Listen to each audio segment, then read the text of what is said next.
Mga kabikir, ang lutuin ko ngayon sa kaldero, itong simpleng enchimada. Request ito mga kabikir. Nakagawa na ako nito pero ibang recipe naman yun. Ma'am Maria Gina, panoorin niyo po, napakadaling gawin lang. Ito ang mga ingredients mga kabikir. 1 and 3/4 cup bread flour or first class flour. 1 teaspoon instant dry yeast. 3 tablespoon sugar.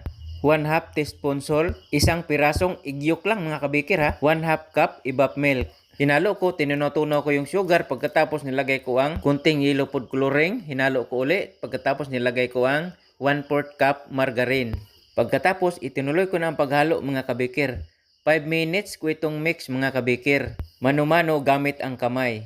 Pagkatapos, putulin natin sa gusto nating putol. Sa akin, 30 to 35 grams lang. Pagkatapos, binilog ko mga kabikir. Pagkatapos, niroll ko. Sa pag-roll naman, pinahiran ko ng margarine. Tingnan nyo mga kabikir, ganito lang napakadaling gawin lang ang pag-roll. Pagkatapos kong ma-roll, pinurma ko na siyang enchimada mga kabikir. Sa mga baguhan, ganito lang para hindi kayo mahirapan mga kabikir. Ganito lang Pagkatapos kong ma-roll, pinapaalsa ko ito ng 2 oras bago ko ito niluto. Ito cut lang natin 2 oras na. Sa pagluto naman may patungan tayo mga kabikira sa kaldero. Pinapainit ko ng 2 minuto bago ko nilagay ang tinapay.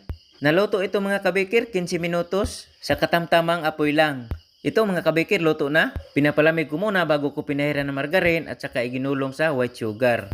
Ito na mga kabikir ang finished product ng ating simpleng ensaymada na niluto lang natin sa kaldero.